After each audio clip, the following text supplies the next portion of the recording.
आहेत ज्यांना असं वाटतं की मी कमजोर आहे, आत्मा में कमजोर है या शरीर में कमजोर है, ऐसे लोग अपने हाथों को उठा सकते हैं जो प्रभु के सम्मुख में ये अवस्था में आए हैं। कोई नहीं, तो आज परमेश्वर आपके लिए कुछ करने नहीं जा रहा। परमेश्वर ने कहा निर्बलों को बल देने वाला परमेश्वर मैं हूँ। परमेश्वर म्हणतो की निर्बल लोकांना, अशक्त लोकांना बळ देण्यासाठी मी आहे, असं परमेश्वर और बोलतो। आप लोग सब लोग बलवान हो, इसलिए शायद प्रभु वो बल आपको नहीं देने वाला है। कदाचित तुमच्यामध्ये सर्वच जण बलवान असतील तर परमेश्वर तुम्हाला बळ देणार नाही, लेकिन मैं बहुत कमजोरी और निर्बलता के साथ प्रभु के सम्मुख में आई हूँ। परंतु मी आज या वेळेला परमेश्वरच्या सानिध्यामध्ये खूप काही अशक्त आणि निर्बळ अवस्थेमध्ये आलेली आहे। और मुझे ये मालूम है कि जब मैं निर्बल और कमजोर होती हूँ तो परमेश्वर कुछ तो अलग करने जा रहा होता है। परंतु मला हे ठाऊक आहे ज्यावेळेस मी निर्बल असते, कमजोर असते, त्यावेळेस परमेश्वर काहीतरी वेगळं करणार असतो। तब हमारी ताकत, हमारा ज्ञान, हमारा बुद्धि नहीं होता, तब परमेश्वर हमें इस्तेमाल करता है। जेव्हा आपलं ज्ञान, आपलं ताकद, आपली बुद्धी आपण वापरत नाही त्यावेळेस परमेश्वर आपला वापर करतो। कितने लोगों को ये विश्वास है कि ऐसा ही है? किती लोकांना असं वाटतं की हे खरोखर असंच आहे? एक जोर से हम हालेलुया कहेंगे प्रियो। हालेलुया। आइए हम अपने वचन की ओर जाते हुए हम पहला कुरिन्थियों की किताब 6वां अध्याय का 19 वचन को खोलेंगे। आपण वचनाच्या सेवेकडे जात असताना कोरिन्थीकरास पत्र 6वां अध्याय 19 वचन। त्याचं 6वा अध्याय त्याचं 19वे वचन यावेळेला आपण वाचूया। तुमचे शरीर तुम्हामध्ये बसणारा जो पवित्र आत्मा देवापासून तुम्हाला मिळाला आहे त्याचे मंदिर आहे, ते तुम्हास ठाऊक नाही काय? आणि तुम्ही स्वतःचे मालक नाही। क्या तुम नहीं जानते कि तुम्हारी देह पवित्र आत्मा का मंदिर है जो तुम्हें बसा हुआ है और तुम्हें परमेश्वर की ओर से मिला है और तुम अपने नहीं हो। हमने क्या वचन पढ़ा प्रियो? ये वचन के द्वारा आपने अनेक प्रचारों को या परमेश्वर के वाणियों को सुना होगा।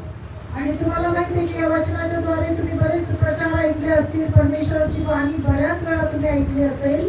लेकिन इन वचनों के द्वारा मैं आपके सामने आज कुछ अलग बातें बताने जा रही हूँ। परंतु या वचनामधून मी काही वेगळ्या गोष्टी परमेश्वराच्या द्वारे बोलणार आहे। और वो जो बातें हैं आपको सुन के आपके आत्मा में वो आग को जलाना चाहिए। आणि ह्या सर्व गोष्टी तुम्ही ऐकून तुमच्या जीवनामध्ये आत्मा तुम्हाला जागृत करायला पाहिजे। और जब आत्मा जागृत होगी तो सवाल ये उठता है कि आप जैसे पहले थे वैसे नहीं रहेंगे। आणि जेव्हा आत्मा तुम्हाला जागृत करतो त्यावेळेस तुम्ही पहिल्यासारखं राहत नाही। सवाल ये है कि क्या आप आपके आधे अधूरे मसीह जीवन से थक चुके हैं? तुम्ही तुमच्या जीवनामध्ये तुमच्या अर्धवट किंवा एक नामधारी ख्रिस्ती जीवनाला तुम्ही कंटाळलेले आहात का? बेशक प्रभु यीशु मसीह ने अपना लहू को बहाया। आणि हे निश्चित आहे की प्रभू येशू ख्रिस्ताने त्याचं रक्त आपल्यासाठी दिलं। एक समय था प्रभु ने आपको चुन लिया। एक वेळ होती की परमेश्वराने तुम्हाला निवडलं। परमेश्वर ने पवित्र आत्मा की आग आपके अंदर जलाई। परमेश्वराने पवित्र आत्म्याचा अग्नि अभिषेक तुमच्यामध्ये दिला, उद्धार का अनुभव दिया और परमेश्वर में लेके आए और पानी का बपतिस्मा भी प्रभु ने आपको दिया। आणि तारणाचा अनुभव दिला। परमेश्वर त्याला तुम्हाला परमेश्वराकडे आणलं आणि पाण्याच्या बाप्तिस्म्याच्या द्वारे परमेश्वराने तुम्हाला वेगळं केलं। लेकिन ये सारी बातों के बाद भी परंतु या सर्व गोष्टींच्या नंतर देखील कहीं ना कहीं मसीह जीवन में आपको खालीपन महसूस होता है। परंतु कुठे ना कुठेतरी तुम्ही तुमच्या ख्रिस्ती जीवनामध्ये एक खालीपन अनुभवत आहात। एक सच बात मैं आपसे पूछना चाहती हूँ, एक खरी गोष्ट किंवा तुमच्या आप आपके विचारते मन से पूछिए और मुझे आप उसका जवाब दीजिए तुम्ही तुमच्या मनाला विचारा आणि मग मला उत्तर द्या कि आपने उद्धार पाया, तुम्ही तारण प्राप्त केलं, पानी का बपतिस्मा लिया, पाण्याचा बाप्तिस्मा तुम्ही सब कुछ घेतला, आप परमेश्वर के लिए कर रहे हो। सर्व काही तुम्ही परमेश्वरासाठी करत आहात। लेकिन फिर भी आपके अंदर आधा अधूरा मसीह जीवन, ये खालीपन आपको सताते रहता है। तरी देखील तुमच्या जीवनामध्ये काहीतरी खालीपणा हा तुम्ही या दिवसामध्ये अनुभवत आहात। ये एक कड़वा सच है। आणि हे कटू सत्य आहे। आप लोग बता सकते हैं क्या जो बात मैंने कही वो सच है या झूठ है? तुम्ही हे सांगू शकता का की ही गोष्ट खरी आहे किंवा नाहीये? आप जब उद्धार पाए थे वो आनंद, वो खुशी आपके जीवन में अभी है क्या? तुम्ही तारण प्राप्त केलं त्यावेळेस आनंद, तो ती खुशी तुमच्या जीवनामध्ये या वेळेला आता आहे का? नहीं, नहीं है। ये नाही. मसीह लोगों के लिए कड़वा सच्चाई है। आणि हे ख्रिस्ती लोकांसाठी एक कटू सत्य आहे. और ये जो सच्चाई है ना, वो हम अपने आप को मालूम होता, दूसरा किसी को नहीं मालूम रहता। आणि हे जे कटू सत्य आहे हे केवळ आपलं स्वतःलाच ठाऊक असतं. और ये सच्चाई जब हमको मालूम होती है, अंदर ही अंदर ये बात हमको खाती जाती है। आणि ज्यावेळेस हे सत्य आपल्या जीवनामध्ये आपल्याला ठाऊक असतं ते आपल्याला रात्रंदिवस परेशान करत असतं. हम प्रार्थना कर रहे हैं, आपण प्रार्थना करतो, हम उपवास कर रहे हैं, आपण उपवास करतो, रोज प्रभु का वचन पढ़ रहे हैं, रोज परमेश्वरचं वचन वाचतो परमेश्वर के लिए अकेले व्यक्तिगत जीवन में हम अपना समय दे रहे हैं। आणि परमेश्वरासाठी आपण आपल्या वैयक्तिक जीवनामध्ये वेळ देतो.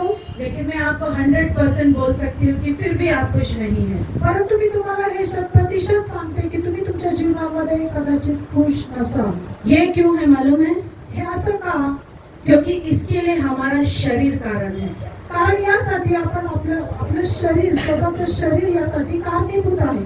हमने पहले जो वचन पढ़ा उसको फिर से एक बार पढ़ेंगे। आपण पहिले जे वचन वाचलं ते पुन्हा एकदा आपण यावेळेला वाचूया. तुमचे शरीर तुम्हामध्ये बसणारा जो पवित्र आत्मा देवापासून तुम्हाला मिळाला आहे त्याचे मंदिर आहे, ते तुम्हास ठाऊक नाही काय?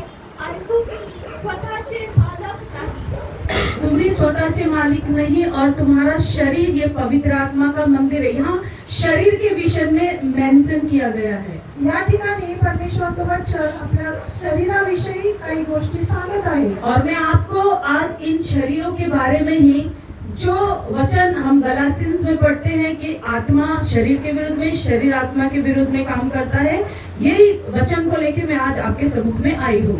आणि या ठिकाणी ज्याप्रमाणे हे वचन आहे की शरीराविषयी ते आपल्याला सांगतं त्याविषयीच मी तुम्हाला गलातियों की गलती करा 5वें अध्याय का 16वां वचन हम काही पढ़ेंगे। गोष्टी सांगणार आहे. गलती 16 5:16 5:16. गलती 5:16. मी तर म्हणतो आत्म्याच्या प्रेरणेने चाला, म्हणजे तुम्ही देहवासना पूर्ण करणारच नाही. प्रिय परमेश्वर के लोगों, यहाँ हमने क्या वचन पढ़ा? देवाच्या प्रिय लोकांनो, या ठिकाणी आपण काय वचन वाचलं? आप आत्मा की प्रेरणा में चलो तो आप शरीर की भूख को कभी भी मिटा नहीं पाओगे। तुम्ही आत्म्याच्या प्रेरणेने चाला म्हणजे तुम्ही शरीराची भूक कधीच पूर्ण करणार नाही. शरीर की भूख मतलब क्या है प्रियो? शरीराची भूख म्हणजे काय? हम हमारे आत्मिक जीवन में मसीह लोग जब उद्धार पाते, बपतिस्मा लेते, प्रभु में चलते, ये कोई बड़े बड़े पाप नहीं करते हैं प्रियो।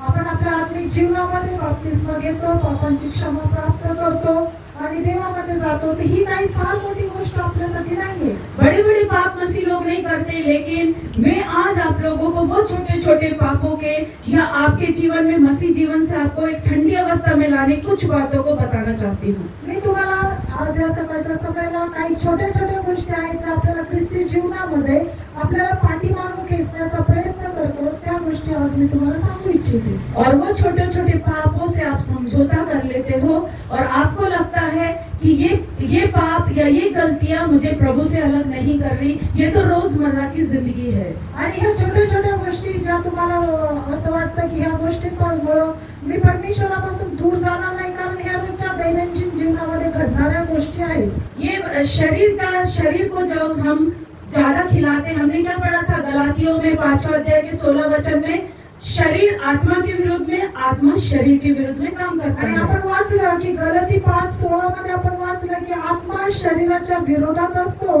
आणि शरीर आत्म्याच्या विरोधात काम करतो. उसी प्रकार हम पहले 5 ऐसे पॉइंट देखेंगे जो हमारे शरीर में काम किए जाते हैं। आणि पहिली 5 गोष्टी आपण पाहूयात की ज्या आपल्या शरीरामध्ये कार्य करत असतात. हम पहला पढ़ेंगे, पहला जो 5 में से पहला जो है आलस्य की आत्मा। आणि 5 पैकी पहिली गोष्ट जी आहे ती आशाचा आत्मा. हम नीति वचन 13 अध्याय के 4 वचन में इसको पढ़ सकते हैं। आणि नीतिसूत्र 13व्या अध्यायाच्या 4थ्या वचनामध्ये आपण यावेळेला हे वाचूया. आयुष्याच्या जीवाला हाव असते तरी त्याला काही मिळत नाही, उद्योगांचा जीव पुष्ट होतो. आलसी का प्राण लालसा तो करता है और उसको कुछ नहीं मिलता, मुझे इतना ही चाहिए। आलसी का प्राण लालसा तो करता है पर उसको कुछ नहीं मिलता।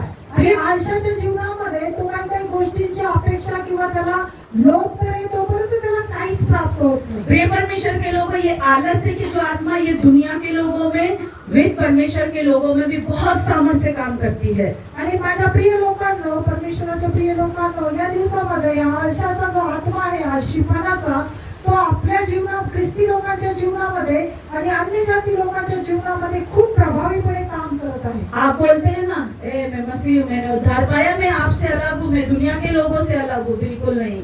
आपण म्हणतो की मी ख्रिस्ती आहे, मी तारण प्राप्त केलेलं आहे, मी जगाच्या लोकांपेक्षा वेगळा आहे. लेकिन प्रिय परमेश्वर के लोगों, आज अपने आप को इस आत्मा के अनुसार आप परख के देखिए कि आलस्य की आत्मा आपके अंदर काम कर रही है क्या.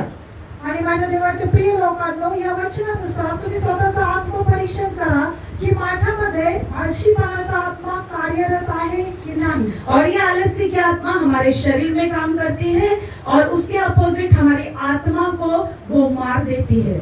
आणि आळशीपणाचा आत्मा आपल्या शरीरामध्ये काम करतो आणि आपल्या आत्मिक जीवनाला तो थंड करतो. मार देती का मतलब जो उत्साह की आत्मा है वो हमारे अंदर से खत्म हो जाती है और हम आलस्यपन में अपने बिछाने पे लेटते रहते हैं. और चौथे वचन में हमने क्या पढ़ा, आणि आळशीपणाचा आत्मा आपल्या आत्म्याला मारतो. याचा अर्थ असा आहे की आळशीपणा आपल्या जीवनामध्ये वाढतो, आपण काहीच करत नाही आणि आपण बिछाण्यावर असंच पडून राहतो. और हम क्या सोचते हैं, चौथे वचन में बहुत अच्छा लिखा है, आणि चौथ्या वचनामध्ये खूप सुंदररित्या लिहिलेलं आहे, आलसी का प्राण लालसा तो करता है और उसको कुछ नहीं मिलता.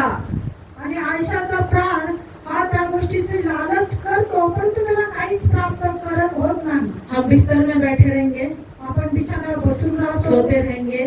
झोपून राहतो. आपके बचपन में, आपके जीवन में एक कहावत सुना था क्या आपने, आपल्या लहानपणी तुम्ही एक म्हण ऐकली होती का, शेख चिल्ली के सुंदर सपने. शेख चिल्ली के सुंदर सपने. शेख चिल्लीचे सुंदर स्वप्न. ये शेख चिल्ली एक बंदा, एक व्यक्ती होता है आणि शेख चिल्ली हा एक व्यक्ती होता और ये झाड़ के नीचे लेटा रहता और वो सोचता है.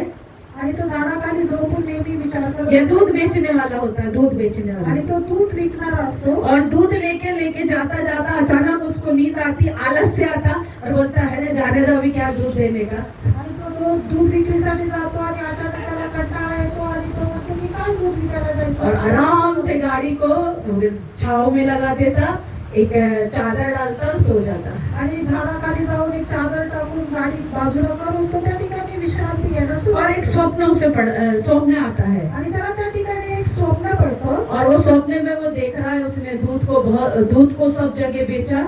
आणि स्वप्नामध्ये तो पाहतो की त्याने ते त्याचं जे दूध होतं ते सर्व ठिकाणी जाऊन विकलं और उससे उसने बहुत धन कमाया. आणि त्यापासून त्यांनी खूप धनसंपत्ती संपादन केली. और जैसे आज हम आग्रह करते हैं, हमें गाड़ी मिला, बंगला मिला, सब कुछ उसने ले लिया. ये स्वप्ने में वो देख रहा आणि था. ज्याप्रमाणे या दिवसामध्ये आपण आग्रह करतो त्याप्रमाणे त्यांनी स्वप्नामध्ये गाडी बंगला सर्व काही खरेदी केलं. ये स्वप्ने में क्यों वो सो गया था.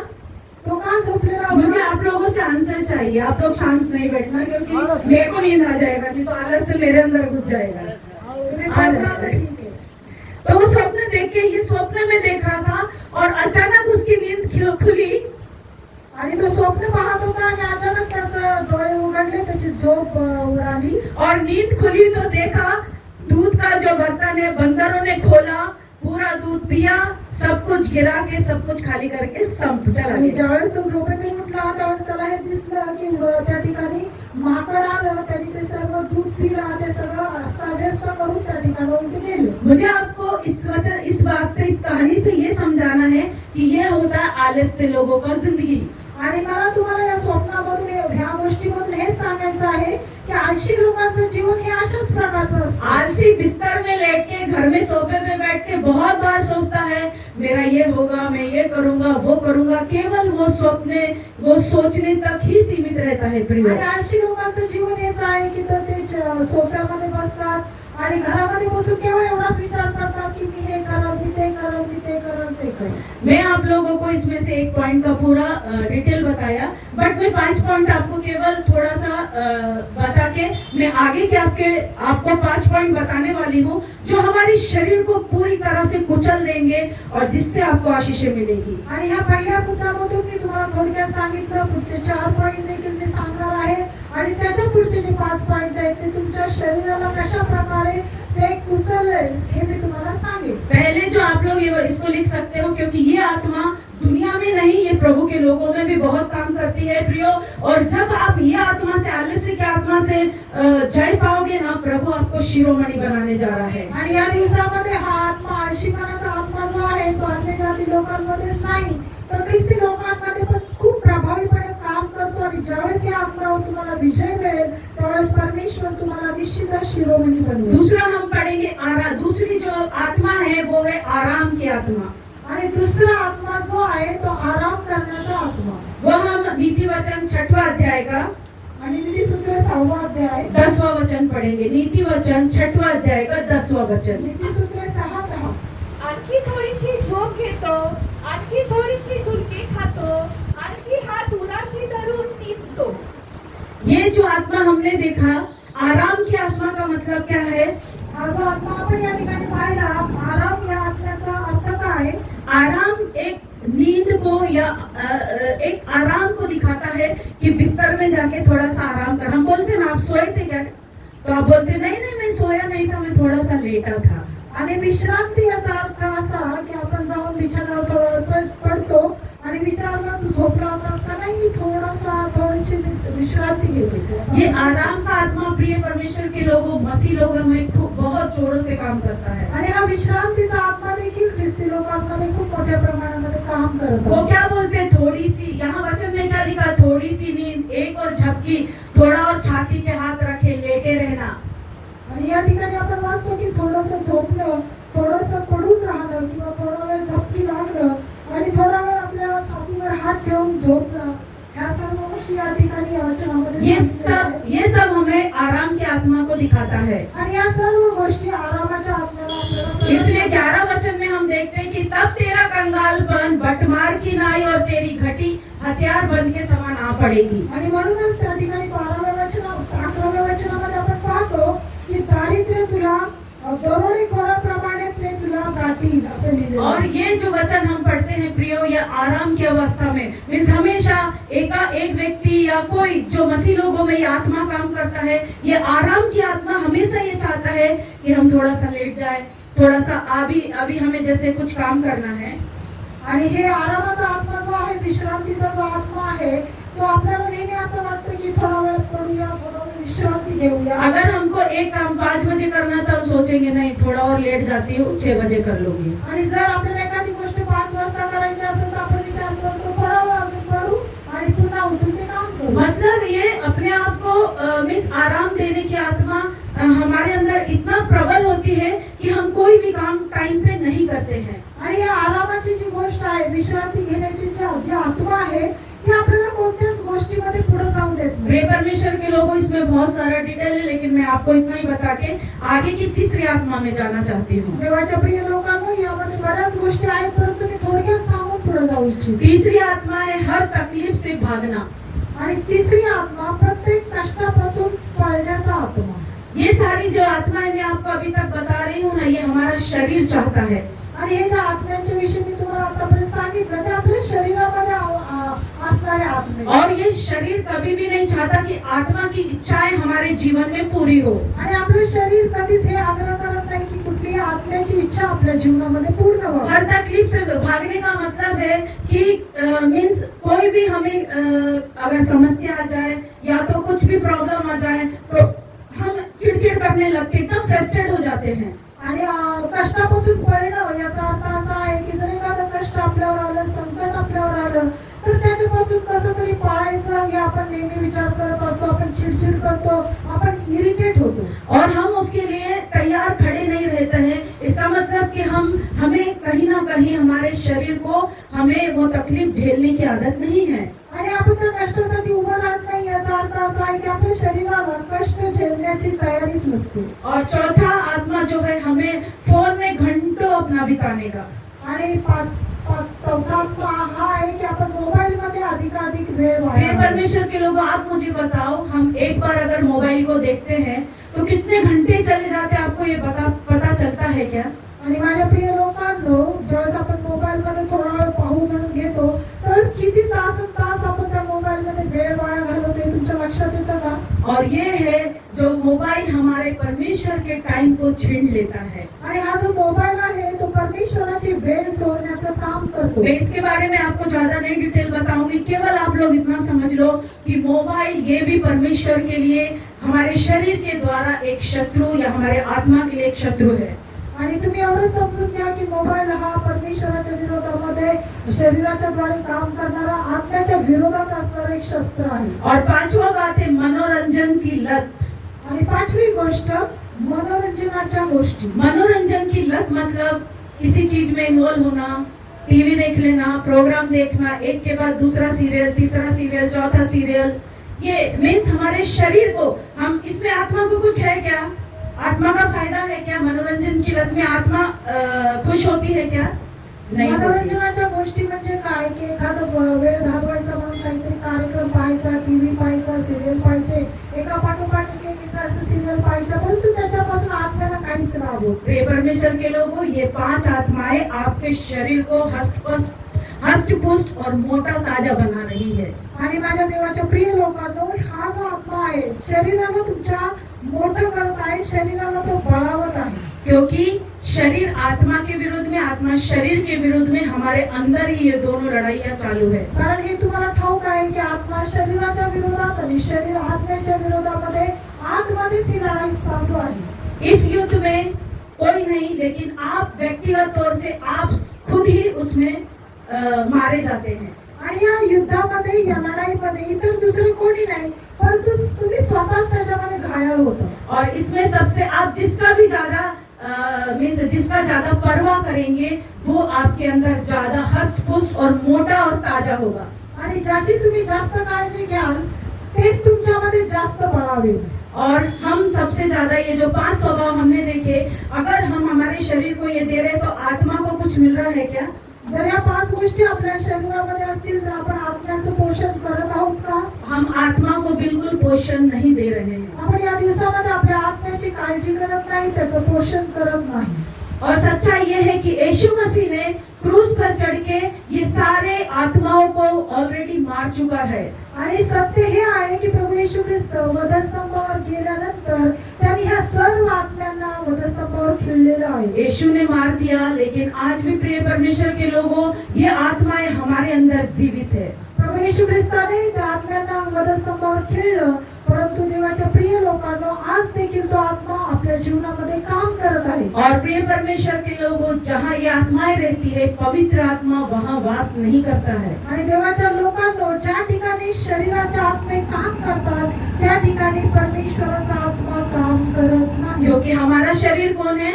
कारण आपलं शरीर काय आहे? हमारा शरीर पवित्र आत्मा का मंदिर है. प्रियो, आपलं शरीर हे देवाचं मंदिर, पवित्र आत्म्याचं मंदिर आहे. अब मैं आपको केवल 5 मिनट में वो 5 आत्माएं बताऊंगी जो आपके शरीर को तो पूरी तरह से मार के कुचल देगा, जो शरीर की इच्छा पूरी नहीं करके आत्मा की इच्छा पूरी करेगा. आता मी तुम्हाला 5 अशा गोष्टी सांगणार आहे की जे तुमच्या शरीराच्या आत्म्यांना ते पूर्णपणे मारून टाकतील, शरीराला ते पूर्णपणे घायाळ करतील आणि आत्म्याला जागा देतील. सबसे पहला है उपास. आणि सर्वात पहिली गोष्ट आहे उपास. उपास ये हमारे अंदर जो शरीर बढ़ रहा है, जो शरीर को हम खिला के मोटा किए हैं, ये उपास एक व्यवस्था है. आणि उपास म्हणजे ही गोष्ट आहे की जे शरीर ज्याला आपण निरंतर खाऊ पिऊ घालून त्याला मोठं करतो, परंतु उपासाच्या द्वारे एक व्यवस्था त्यामध्ये येते. और वो व्यवस्था को यीशु मसीह ने भी क्या किया? क्रूस पे मार दिया. आणि त्या व्यवस्थेला प्रभू येशू ख्रिस्ताने वधस्तंभावर खिळलेला आहे. यीशु मसीह जब क्रूस पे चढ़ा था तो खा पी के चढ़ा था क्या? प्रभू येशू ख्रिस्त ज्यावेळेस वधस्तंभावर गेला त्यावेळेस त्यांनी खाऊन पिऊन वधस्तंभावर गेला. वो तो परमेश्वर का पुत्र था, बोल सकता प्रभु पवित्र आत्मा के द्वारा रोटी मुझे दे दे, मैं खा लेता, बाद में क्रूस पे चढ़ता. आणि तो तर प्रभू येशू ख्रिस्ताचा जिवंत पुत्र होता. तो असं म्हणू शकत होता की प्रभू मला एक खायला प्यायला भाकरी दे आणि ते खाऊन पिऊन मी वधस्तंभावर जाईल. उपास एक ऐसी चीज है जो दुनिया की हर एक भूखों को कम करता है. आणि उपास ही एक अशी गोष्ट आहे की सर्व शारीरिक भूक ते कमी करतो और परमेश्वर की भूख को हमारे अंदर बढ़ाता है. आणि परमेश्वराची भूक तो आपल्यामध्ये वाढवतो. और उपास एक ऐसी चीज है हर जंजीरों को तोड़ता है.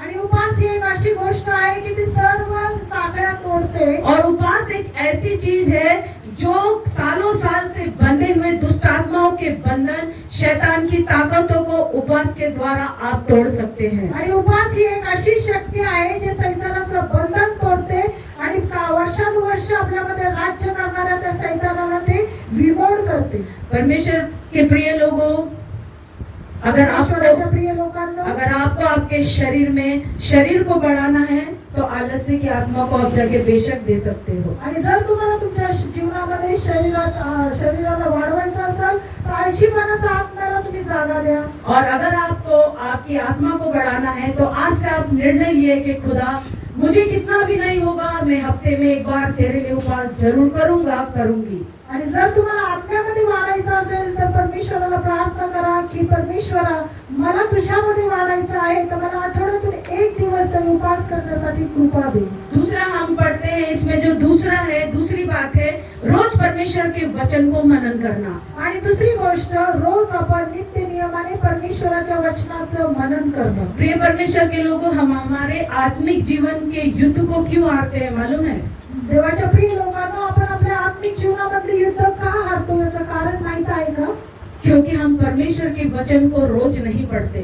कारण आपण देवाचं वचन नित्य नियमाने वाचत नाही. हम कुपोषित है. आपण कुपोषित आहोत. हमको पोलियो का डोज लगाया नहीं गया है. आपल्याला पोलिओचा डोस दिला गेला नाही. किसी का पैर लंगड़ा है, काहींचा पाय लंगडे आहेत, किसी के आंख अंधे हैं. काहींचे डोळे आंधळे आहेत. मिस, मेरा भी कहने का क्या मतलब है आप समझ सकते हो? आणि मला बोलण्याचा अर्थ काय आहे तुम्ही समजून घ्या. परमेश्वर का वचन ये हमें जीवन देता है. प्रभू येशूचं वचन हे आपल्याला जीवन देतं और वो हमें कुपोषितपना से छुटकारा देता है. आणि ते आपल्याला कुपोषितपणापासून सुटका देतो. परमेश्वर का वचन, यीशु मसीह परमेश्वर ने जब वचन कहा तो पूरे ब्रह्मांड का निर्माण हो गया. आणि प्रभू येशू ख्रिस्ताने, परमेश्वराने ज्यावेळेस वचन बोलला त्याच्या शब्दाने संपूर्ण सृष्टीची निर्मिती झाली. अब आपके बीच में बहुत से लोग ऐसे रहेंगे, आप बैठ के अभी क्वेश्चन कर रहे होंगे, मैं रोज प्रार्थना तो करती हूँ, वचन तो पढ़ती हूँ, फिर भी आपके अंदर कहीं ना कहीं खालीपन है. आणि या ठिकाणी बसलेल्यांपैकी कितींना असं वाटत असेल, मी रोज प्रार्थना करतो, मी रोज वचन वाचतो, परंतु तुमच्या जीवनामध्ये कुठे ना कुठेतरी काही रिकामेपणा आहे, खालीपणा आहे. क्यों मालूम है? जब आप उपवास करते हो ना तो भर भर के खिचड़ियाँ खाते होगे. कारण कदाचित ज्यावेळेस तुम्ही उपवास करता त्यावेळेस तुम्ही भरभरून खिचडी खात असाल, पापड़ खाते होगे. ऐसा उपवास कोई करता है क्या? काही ना काहीतरी तुम्ही खात असाल. असं और उपवास रखा है तो नहीं आज मेरा उपवास है, ये काम करना नहीं, मेरा उपवास है पूरी दुनिया को बताना, ऐसा है क्या? आणि उपवास केला म्हणजे मला हे नाही करायचं, ते नाही करायचं, आज माझा उपवास आहे, सगळ्या जगाला सांगायचा, हा उपवास आहे का? परमेश्वर का वचन पढ़ते हो तो वचन पढ़ रहे हैं लेकिन मन कहीं और है. वचन वाचता परंतु तुमचं मन काही इतरत्र ठिकाणी असतं. इसलिए आज आप मसीह जीवन में मसीही लोग कुपोषित है. आणि म्हणूनच ख्रिस्ती जीवनामध्ये ख्रिस्ती लोक हे कुपोषित अवस्थेमध्ये आहेत. इसलिए परमेश्वर का वचन कहता है कि मनुष्य केवल रोटी से नहीं लेकिन परमेश्वर के मुंह से निकलने वाले हर एक वचन से जीवित रहेगा. म्हणून परमेश्वराचं वचन हे सांगतं की मनुष्य केवळ भाकरीने नव्हे तर परमेश्वराच्या मुखातून निघणाऱ्या प्रत्येक शब्दाने तो जिवंत राहील. आज आपके अंदर जीवन है. आज तुमच्यामध्ये जीवन आहे का? कोई भी मसीह लोगों के पास जाओ, उनको पूछो आप कैसा चल रहा, अरे क्या है, क्या बताए, ऐसा ही है. आणि ख्रिस्ती लोकांपैकी कोणाकडे जावा तुम्ही, त्यांना विचारा तुमचं कसं आहे, काय आहे, तर ते नेहमीच निराशेचे सूर काढतात. क्यों मालूम है प्रिय परमेश्वर के लोग, आप सब कुछ कर रहे परमेश्वर के लिए लेकिन जिस तरीके से करना चाहिए उस तरीके से नहीं कर रहे. प्रभु का वचन क्या कहता है? आणि या ठिकाणी माझ्या देवाच्या लोकांनो, तुम्ही परमेश्वरासाठी खूप काही करता परंतु ते कशा प्रकारे केलं पाहिजे हे त्या प्रकारे तुम्ही ते करत नाही. जब तुम उपवास कर रहे हो तो अपनी खोली में जाओ, परमेश्वर के सम्मुख में बैठो और अपने हृदय का पूरी बातें खुदा से कहो. आणि ज्यावेळेस तू उपवास करशील त्यावेळेस तू आपल्या कोठरीमध्ये जा, दार लावून घे आणि परमेश्वराच्या सानिध्यामध्ये तुझ्या अंतःकरणामध्ये असलेल्या प्रत्येक गोष्टी तू त्याला सांग. मैं आपको लिख के देती प्रिय परमेश्वर के लोगों, पूरे दिल से आप परमेश्वर के वचन को पढ़ो, पूरे ध्यान से पढ़ो, प्रभु आपके मन के पूरे दरवाजों को खोल देगा. आणि मी तुम्हाला खात्रीने सांगते, ज्यावेळेस तुम्ही परमेश्वराला पूर्णपणे समर्पणाने त्याचं वचन वाचाल ऐकाल त्यावेळेस परमेश्वर तुमच्यासाठी खूप काही दरवाजे आज उघडेल. हमें परमेश्वर का वचन पढ़ने के समय उसका अर्थ नहीं समझता, क्योंकि हम केवल नाम के लिए पढ़ते हैं। आज कितीतरी वेळा आपण वचन वाचतो परंतु त्याचा अर्थ आपल्याला समजत नाही, कारण आपण एक नियमाप्रमाणे ते वाचतो, वरवर ते वाचत असतो. इसलिए आज प्रिय परमेश्वर के लोगों, हम सब मिलकर निश्चय करेंगे कि हे खुदा, जैसे तेरे वचन में लिखा वैसे उपास करने के लिए, वैसे वचनों को पढ़ने के लिए मुझे तू कृपा दे। आणि म्हणून आज सकाळी आपण सर्वजणांनी निश्चय घेऊया की हे परमेश्वरा, तुला जसं वाटतं, तुझी जशी इच्छा आहे त्याप्रमाणे उपास करण्यासाठी,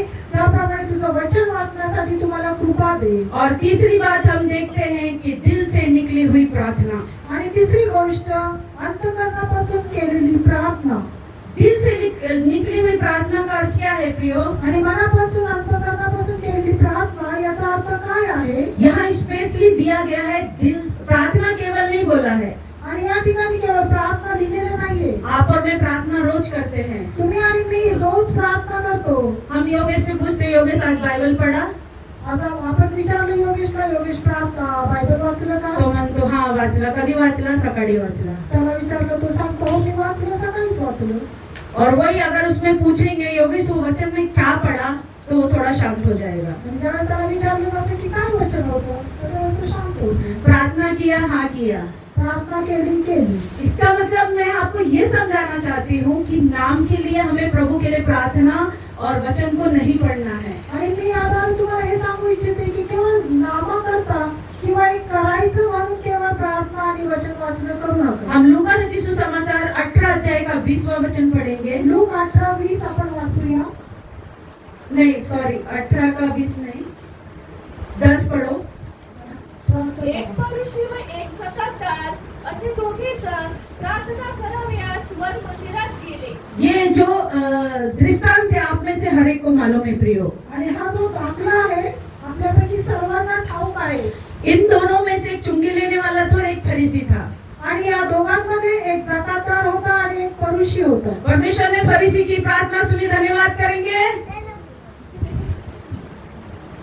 परमेश्वर ने चुंगी लेने वाले की प्रार्थना सुनी।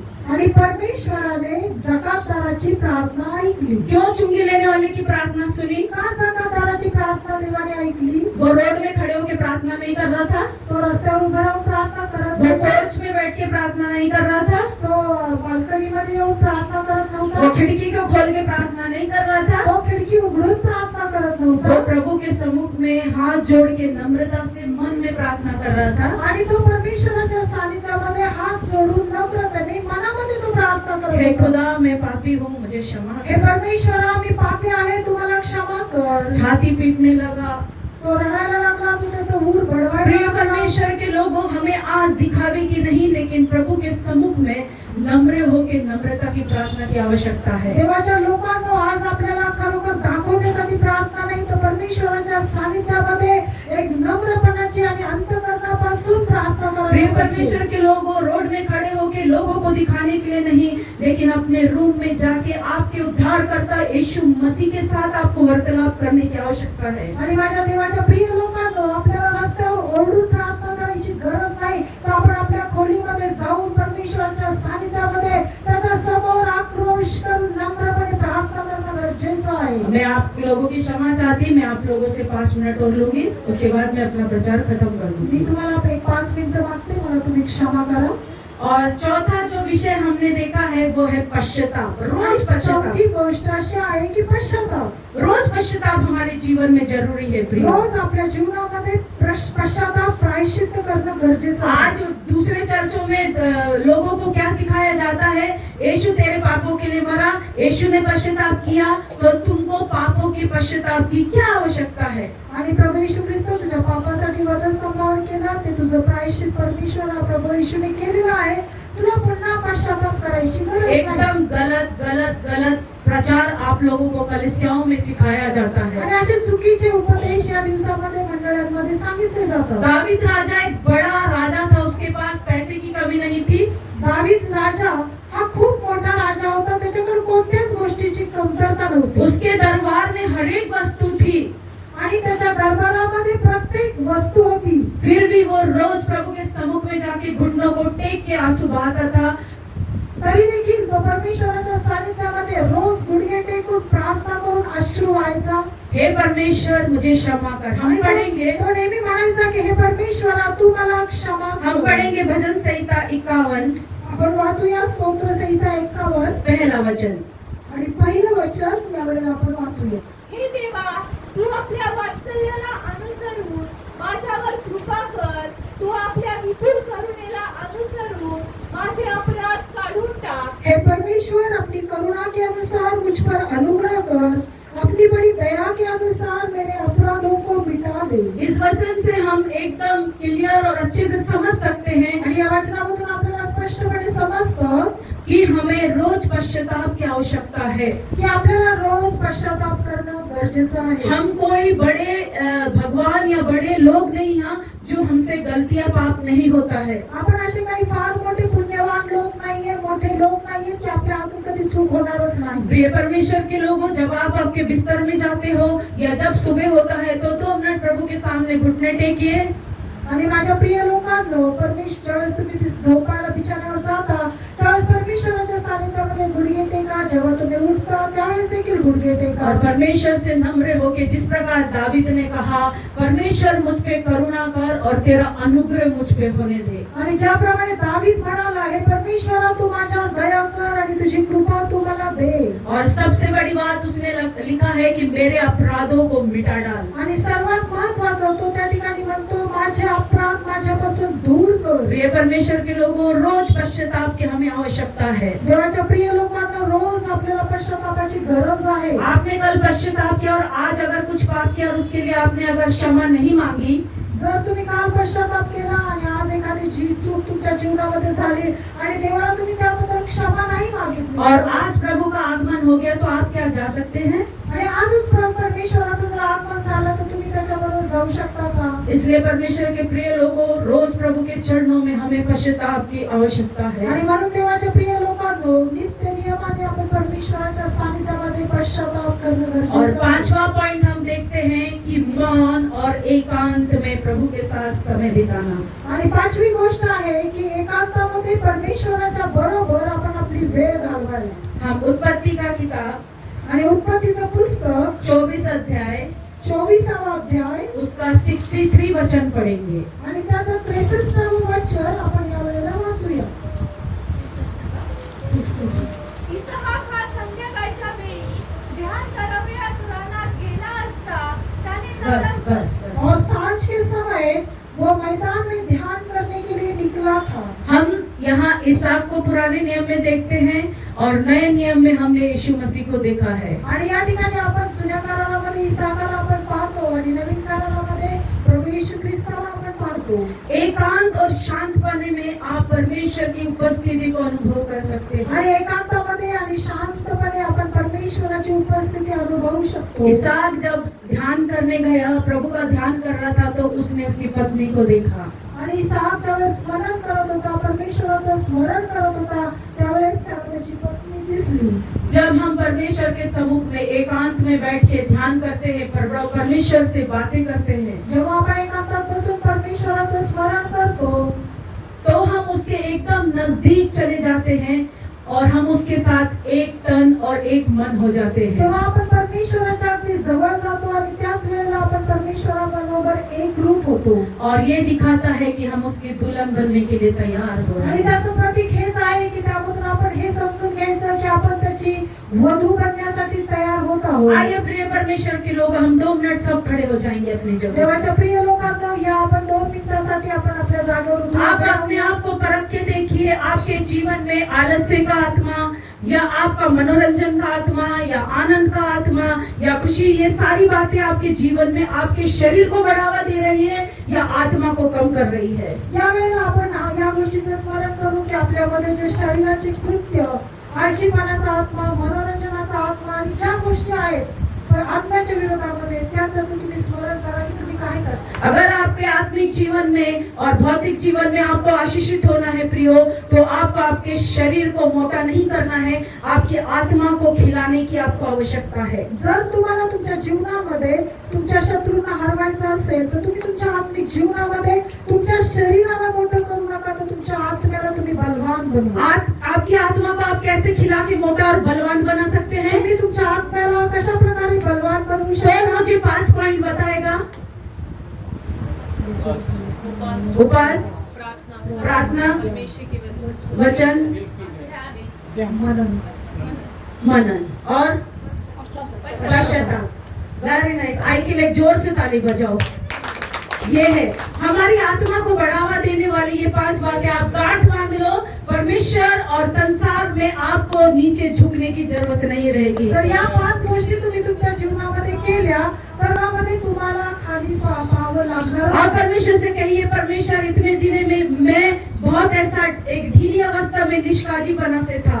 आणि परमेश्वरा मागील सर्व दिवसामध्ये एक निष्काळजीपणाच्या जीवनामध्ये मी होतो. के द्वारा शरीर को आज्ञा दीजिए, हे शरीर मैं तुझे आज्ञा देता हूँ।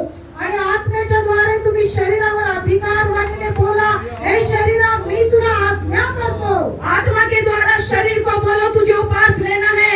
आत्म्याच्या द्वारे तुम्ही तुमच्या शरीराला म्हणा की तुला उपास करायचा तुझे आहे, पश्चाताप करना है, तुला पश्चाताप करायचा आहे, तुझे प्रार्थना करना है, तुला प्रार्थना करायची मुझे आहे, एकांत में मेरे यीशु से बातें करना मला है। एकांतामध्ये माझ्या प्रभूबरोबर बोलायचं और जब आहे. आप ऐसा करोगे प्रियो, जेव्हा तुम्ही असं करता तुम्हारा शरीर कुचला जाएगा, तुमचं शरीर हे कुचललं जाईल, तुम्हारी आत्मा बलवान होगी तुमचा आत्मा बलवान बनेल और तुम्हें परमेश्वर से कोई नहीं अलग कर सकता। आणि त्यावेळेला तुम्हाला परमेश्वरापासून कोणी वेगळं करू शकत परमेश्वर नाही. की आशीषों से तुम्हें कोई अलग नहीं कर सकता, देवाच्या आशीर्वादापासून तुम्ही कधीच वंचित राहणार नाही. क्योंकि तुम हिम्मत से कह सकते हो, कारण तुम्ही हिमतीने म्हणू शकाल अभी मैं नहीं लेकिन मेरा परमेश्वर मुझ में जीवित है। आणि त्यावेळेला तुम्ही म्हणाल की मी नाही तर ख्रिस्त माझ्या काही जिवंत आहे. आइए हम समर्पण करेंगे या प्रिय। आपण यावेळेला समर्पण करूया परमेश्वर से कहिए, प्रभु मैं नहीं तू जीवित है। आणि परमेश्वराला तुम्ही म्हणा, हे देवा मी नाही तर तू. प्रभु मैं आज निश्चय करता हूँ, निश्चय करती हूँ, परमेश्वरा मी आज निर्णय घेत आहे, मैं तेरे लिए जीवन जीने जा रही आणि हूँ। मी तुझ्यासाठी जीवन जगणार आहे. शरीर को पहला स्थान नहीं देना है हमें। शरीराला पहिलं स्थान देऊ नका. जिसको आप पहला स्थान देते हैं वो आपके अंदर अधिकार करने लगता है। ज्याला तुम्ही प्रथम स्थान देता त्याचाच अधिकार तुमच्या शरीरावर अगर आहे. आप खाने पीने को, मोबाइल को पहला स्थान देंगे, पूरा दिन वो आप पे अधिकार करेगा। आणि जर तुम्ही खाण्यापिण्याला मोबाईलला स्थान दिलं तर दिवसभर तो तुमचा अधिकारी होईल. अगर आप प्रभु को पहला स्थान देंगे तो प्रभु का वचन और परमेश्वर आप में काम करेगा, अधिकार जर जमाएगा। तुम्ही परमेश्वराला प्रथम स्थान दिलं तर त्यालाच तुमच्या जीवनावर अधिकार आइए आहे. हम समर्पण करेंगे, प्रभु मैं आज से तेरी आत्मा को पहला स्थान देने जा आता रहा हूँ। आपण समर्पण करूया आणि म्हणूया, हे देवा मी तुला प्रथम स्थान देईल. जीवित है मेरा छुड़ाने वाला, जीवित है, संदेह नहीं है, संदेह नहीं है, इसमें कोई संदेह नहीं है। जीवित है मेरा छुड़ाने वाला, जीवित है, संदेह नहीं है, संदेह नहीं है, इसमें कोई संदेह नहीं है। जीवित है मेरा छुड़ाने वाला, जीवित है, संदेह नहीं है, संदेह नहीं है, इसमें कोई संदेह नहीं है। जीवित है मेरा छुड़ाने वाला, जीवित है, संदेह नहीं है, संदेह नहीं है, इसमें कोई संदेह नहीं है। आपका छुड़ाने वाला आपके साथ जीवित है, घबराना नहीं। आज शायद आपका शरीर आप पे प्रबल हो रहा होगा, तुमचा सोडवणारा जिवंत आहे. तुम्ही घाबरू नका. तुम्हाला मुक्त करणारा परमेश्वर लेकिन जैसे आप- आमच्या बरोबर आहे. लेकिन जैसे आप आत्मा के लिए समर्पण करते हो, परंतु ज्याप्रमाणे तुम्ही देवाच्या हाताला समर्पण करा परमेश्वर की आत्मा ने काम करना शुरू कर दिया, ये आपके लिए एक बड़ी खुशखबरी है। आणि परमेश्वराने काम करणं सुरू केलेलं आहे, तुमच्यासाठी एक आनंदाची बातमी आहे. परमेश्वर के नाम का धन्यवाद हो। प्रभूच्या नावाला धन्यवाद असो. या धन्यवाद धन्यवाद धन्यवाद तेरी स्तुति हो हालेलुया हालेलुया स्तुति स्तुति परमेश्वराने त्याच्या दासीला वचन बोलण्यासाठी दिलेल्या कृपेसाठी आपण धन्यवाद करूया. Praise the Lord, praise the Lord, praise the Lord, praise the Lord, praise the Lord, praise the Lord. संपूर्ण आठवडा परमेश्वराने आपल्या सर्व लोकांना उन्हाच्या त्रासापासून वाचवण्यासाठी आपण धन्यवाद करूया. Praise the Lord, praise the Lord, praise the Lord, praise the Lord, praise the Lord, praise the Lord, praise the Lord. जे लोक आज येऊ शकले नाहीत, परमेश्वराने त्यांना संपूर्ण आठवडा सांभाळण्यासाठी, त्यांना आरोग्य देण्यासाठी, त्यांना आशीर्वादित करण्यासाठी आपण धन्यवाद करूया. Praise the Lord, praise the Lord, praise the Lord, praise the Lord, praise the Lord, praise the Lord. या आठवड्यामध्ये होणारा बायबल स्टडी, या आठवड्यामध्ये होणारी डॉग प्राइजिंग, या आठवड्यामध्ये होणारी सिस्टर्स डे, या सर्व सभेमध्ये भाग घेण्यासाठी परमेश्वराने त्याच्या प्रिय लोकांना मदत करायला पाहिजे म्हणून धन्यवाद करूया. Praise the Lord, praise the Lord, praise the Lord, praise the Lord, praise the Lord, praise the Lord. संपूर्ण आठवडा परमेश्वराने आपल्याला सर्व शरीराची कृत्य, सर्व शरीराच्या आत्म्यांना मारण्यासाठी आणि आत्म्याला स्थान देण्यासाठी मदत करायला पाहिजे म्हणून धन्यवाद करूया. Praise the Lord, praise the Lord, praise the Lord, praise the Lord, praise the Lord. पिता, पुत्र, पवित्र आत्म्यासाठी आपण धन्यवाद करूया. Praise the Lord, praise the Lord, praise the Lord, praise the Lord, praise the Lord, praise the Lord. Pastor Jose आपल्यामध्ये आहेत, ते प्रार्थना करतील आणि पास्टर कसबे शेवटचा आशीर्वाद देतील. प्रेमी दयालु अनुग्रहकारी स्वर्गीय पिता, हम आपका धन्यवाद करते हैं. आपने हमारे जीवन में मेरे परमेश्वर इस चौथे महीने के पहले दिन से लेकर आज के इस दिन तक अद्भुत रीति से चलाकर इस महीने के आखिरी रविवार में आपकी उपस्थिति में आकर आपके वचन के अनुसार आत्मा और सच्चाई में आपकी आराधना करने के लिए अनुग्रह दिया. मेरे परमेश्वर, आपने हमारी आराधना को ग्रहण करते हुए हमारे आत्मा, प्राण और शरीर में जो छुटकारे की आवश्यकता थी वो छुटकारा आपने प्रदान किया, क्योंकि आपका वचन कहता है जहाँ पर आपका आत्मा है वहाँ पर स्वतंत्रता है. आपके द्वारा दिए गए स्वतंत्रता के लिए मैं आपका धन्यवाद कर रहा हूँ. धन्यवाद करता हूँ मेरे परमेश्वर, आज आपकी दासी के द्वारा हमारे जीवन की आवश्यकता के लिए आपने प्रभु आपके वचन के द्वारा हमसे बातें किया. मेरे परमेश्वर, आपके दासी के द्वारा और आपके वचन के द्वारा आपने में यह प्रकट किया कि वे कौन सी बातें हैं जो हमारी आत्मा को निर्बल बनाती हैं. मेरे प्यारे परमेश्वर, जिस प्रकार गलतियों की पत्री में संत पौलुस के रोमियो की पत्री में संत पौलुस कहता है, वे जो शरीर के द्वारा चलाए चलते हैं वे मारे जाएंगे, पर वे जो आत्मा के द्वारा शरीर की क्रियाओं को मारते हैं वे जीवित रहेंगे. मेरे प्यारे परमेश्वर, आज हमने वचन के द्वारा ये सुना कि वे कौन सी 5 बातें हैं जो हमारे आत्मा को निर्बल बनाती है, जो हमारे आत्मा को प्रभु मारती है. इसलिए मैं अनुग्रह देता कि हम अपने जीवन में शरीर की उन 5 बातों को प्रभु मुख्यता ना देते हुए, शरीर के आलस्य को जगह ना देते हुए, शरीर में सुविधाओं को जगह ना देते हुए, मेरे परमेश्वर शरीर में एंटरटेनमेंट को जगह ना देते हुए, आत्मा के द्वारा इन सारी बातों को मारते हुए उपवास में, प्रार्थना में, तेरे वचन को ध्यान करने में प्रभु इन दिनों में तो आप ही हमें अनुग्रह देने के लिए मैं आपसे प्रार्थना करता हूँ. हम जानते मेरे परमेश्वर ये हमारे लिए असंभव है, पर जिस प्रकार शिमशोन के विरोध में जवान सी गरज कर आते समय में तेरा आत्मा उसके ऊपर प्रबल होकर उतरा और उस आत्मा के द्वारा बलवंत होकर उसने जवान शेर को फाड़ दिया. उसी प्रकार इन दिनों में जब हमारे जीवन में प्रभु शरीर की क्रियाएं जवान शेर के विरोध में पर आक्रमण कर रही है, मैं आपसे प्रार्थना कर रहा हूं हमारी कलीसिया के हर एक के ऊपर तेरा आत्मा प्रबल होकर सामर्थ्य के साथ उतरने पाए, ताकि उस आत्मा के सामर्थ्य के द्वारा हम शरीर की क्रियाओं को फाड़ कर नष्ट करें और हम अपने जीवन में जयवंत और बलवंत होकर दिखाई दे सके. मेरे परमेश्वर, हालेलुया. वचन देने के लिए आपने आपकी दासी को बलवंत बनाया और भी बलवंत बनाई, अनेक लोगों के लिए आशीष का कारण बनाई है.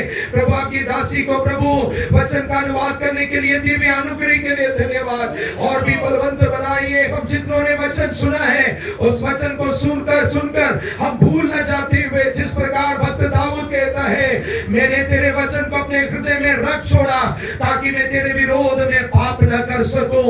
इन वचनों को अपने हृदय में संभाल कर प्रभु पूरे सप्ताह इन वचनों पर ध्यान करते हुए मेरे परमेश्वर शरीर की क्रियाओं पर जय प्राप्त करते हुए जीवन बिताने के लिए, और जब हमारा हमारा यीशु मसीह बादलों में आएगा, उस समय हम सब लोग उठाए जाने के लिए, हर एक को तैयार करने के लिए मैं प्रार्थना कर रहा हूँ। एक और बार आए वे सभी को तेरे अनुग्रह के हाथों में दे रहे हैं। मैं विश्वास करता हूँ कि जिन जिन आवश्यकताओं के साथ आपके लोग आए थे, उन सारे आवश्यकताओं को आपने मसीह यीशु के द्वारा अपने महिमा के धन से पूरा कर दिया है। मैं आपका धन्यवाद कर रहा हूँ। ये पूरे सप्ताह तुम्हें जय के साथ चला। ये सप्ताह होने वाली हर सेवकाई के ऊपर तेरी आशीष को मांग रहे हैं। जैसे हम सुरक्षित आए, जब हम वापस जाते हैं तो प्रभु अपने दूतों के घेरे के अंदर, प्रभु यीशु मसीह के खून के अंदर हमें ढांपते हुए सुरक्षित अपने घरों में पहुंचने के लिए मदद कर। सारी आशीषों के लिए धन्यवाद करते हैं। सारा आदर मान महिमा आपको देते हुए धन्यवाद के साथ इस प्रार्थना को मांगते सुनो ग्रहण कीजिए। मंडली कहे आमीन, आमीन। आता देवजबाब त्याची प्रीती, प्रभू येशू ख्रिस्ताची कृपा, आत्म्याची सहभागिता इथं जमलेल्या अंतरासोबत, विशेष करून मंडळीत सर्व देवाच्या संतगणाबरोबर प्रभूच्या दुसऱ्या आगमनापर्यंत आता आणि सदा सर्व काळ राहू। आमेन। Hallelujah, hallelujah, hallelujah. बोला ख्रिस्त महाराज की जय।